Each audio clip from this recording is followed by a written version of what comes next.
You all have been leaving some amazing comments and questions on my recent videos about buying a home, and today I'm answering them all. From agents who ghost buyers, to what happens if a seller leaves junk behind, to whether you really need to carry your bank statement around when you're paying cash. We're diving into the real side of home buying that most people don't talk about. I love doing videos like this because they come straight from you.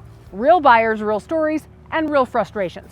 So whether you're just starting to look for a home or you've already been through a few transactions, this video will help you know what to expect and what to do when things don't go perfectly. If you have any questions throughout this video, drop them in the comments and I might just answer them in another video all about buying a home.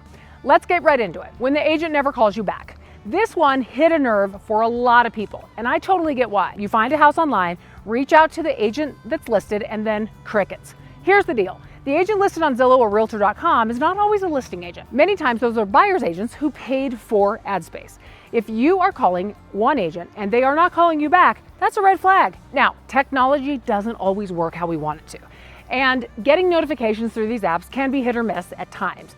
But if you've called and texted the agent, that's another story. If you've tried multiple times with no luck, find a local full-time agent who knows the area and can get you access right away. Any licensed real estate agent can show you that property, not just the one listed online. As a buyer, you deserve responsiveness, transparency, and someone who's willing to work for you. So if an agent ghosts you before you even meet them, that's a red flag. Move on to one that communicates. Buying a home is stressful enough. You need a partner, not a pen pal who never replies. Do I walk around with my bank statement when paying cash? Now this one made me laugh a little, and it's actually a great one. When you're paying cash for a home, you need proof of funds. That doesn't mean you carry your bank statement in your purse. You can provide a letter from your bank stating your balance, or a screenshot with account numbers blocked out when you make your offer. The seller and listing agent just need to know the money is real and accessible. I also suggest that your proof of funds letter has only the amount of money you're offering on the house, no more. So no, you don't need to walk around flashing your statement like a credit card. But you do need to be ready to show proof of funds quickly, especially in a competitive market. Having the documentation ready before you shop helps your agent submit strong, credible offers that sellers take very seriously. Agents don't want repairs done right. This one came from a building contractor, and it's a perspective I hear often, that real estate agents or property managers want repairs done fast, cheap, or hidden. Let me set the record straight. At least for the great agents out there, that is not how we operate. A great agent wants things done right, not just done. Why? Because if something fails after closing, it reflects on everyone involved. My reputation depends on my buyers and sellers having a smooth experience long after the deal is done. That's why I always recommend using licensed and insured contractors, inspectors, and specialists. Not a handyman when the job requires a contractor. I am not saying handymans are bad, or handymen are bad. Yes, there are bad apples in every industry, but the best agents build long-term relationships with contractors, inspectors, and clients, because we're in it for the long game, not just a quick close. So you don't mind submitting lowball offers. Now, this is one of my favorite questions, the lowball offer question. Here's the truth. My job is to present every offer my buyer wants to make. That said, a successful offer isn't just about price. If a home is priced right, submitting a lowball offer can absolutely offend the seller and damage your negotiation position. But an agent still has to present that offer if that's what you want. Now, if the property's been sitting for months, needs work, or is overpriced, then yes, there's a lot of room to negotiate. The key is strategy. I'll show my buyers the data, comps, market trends, and condition, and we'll decide together what's realistic. You can absolutely make an offer below the asking price, but it should be justified and presented professionally. Real estate isn't about emotions, it's about numbers and facts. And the right offer at the right time is always worth writing. I'd be pissed if someone left their crap behind. Okay, this one also made me laugh. It happens more than you think it would. When you buy a house, anything not specifically listed as included in the contract is supposed to be removed by the seller before closing. That means furniture, junk, boxes, and yes, even those ugly garage shelves you didn't ask for, if they aren't affixed to the wall, of course. But sometimes sellers leave things behind as a favor or by accident. I've seen everything from full tool benches, furniture, little odds and ends, to piles of decades of old paint cans. If that happens, you can ask your agent to request removal of this before closing. You do not want to close on the property and then expect the seller to do it. Moral of the story, always do your final walkthrough before you go to closing. Make sure everything you expected to be gone is gone.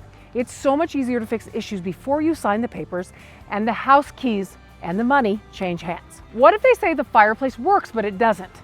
The question is spot on, and it's a great example of why inspections matter.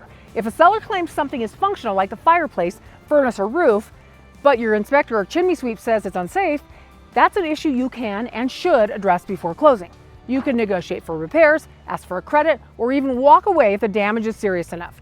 As is doesn't mean broken and dangerous. Sellers still have to disclose known defects, and if something fails inspection, you have every right to bring it up and ask for it to be repaired.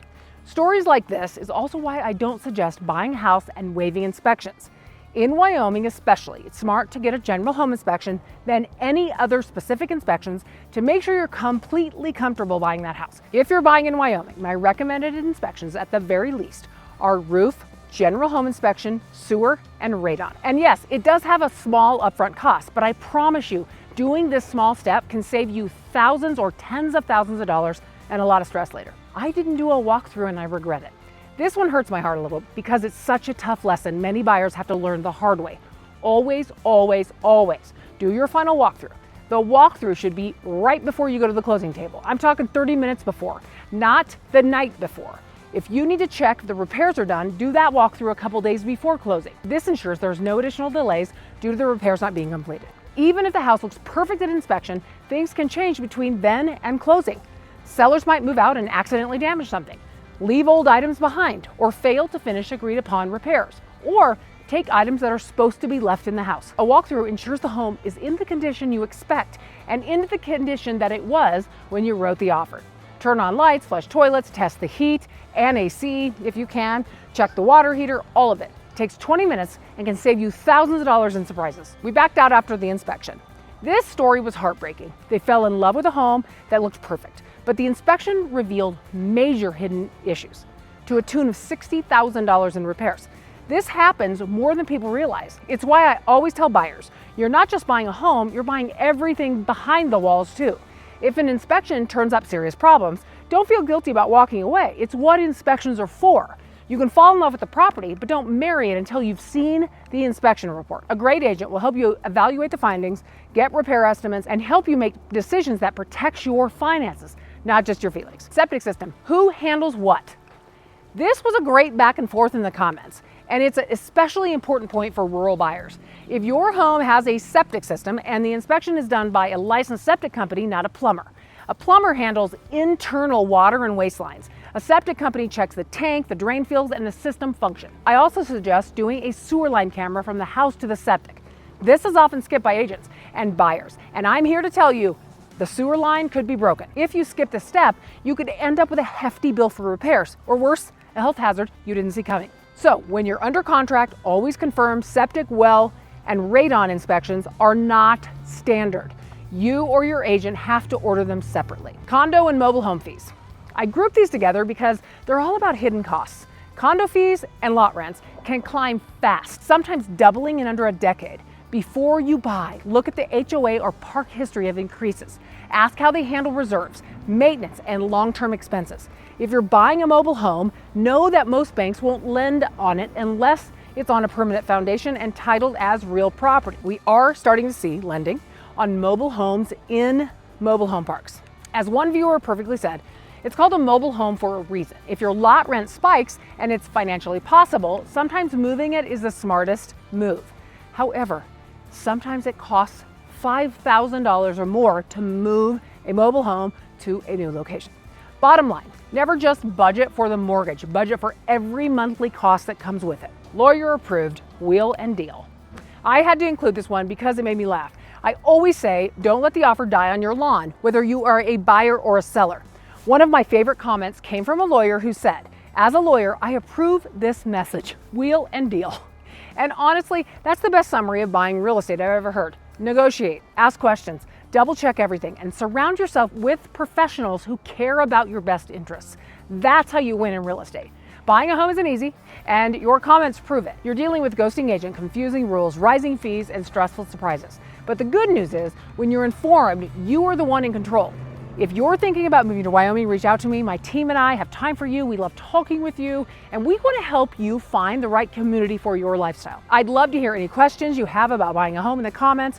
We post a new Wyoming or real estate video every single week based off of highly requested comments from you on Fridays at 4 p.m. Mountain Standard Time. So do not forget to hit the subscribe and ring the bell so you never miss a video from us. I host a virtual seller seminar twice a month, so grab the registration link in the description box down below, and I will see you then. Remember, we want you to love where you live. See you soon.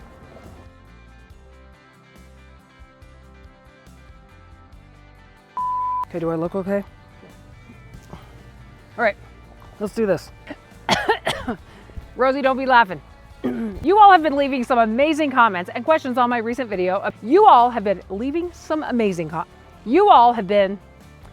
wait a second.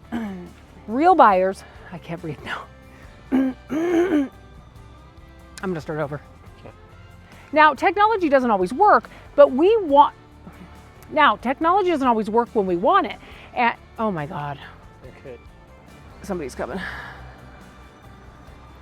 Really important point, and it's, I'm gonna start over.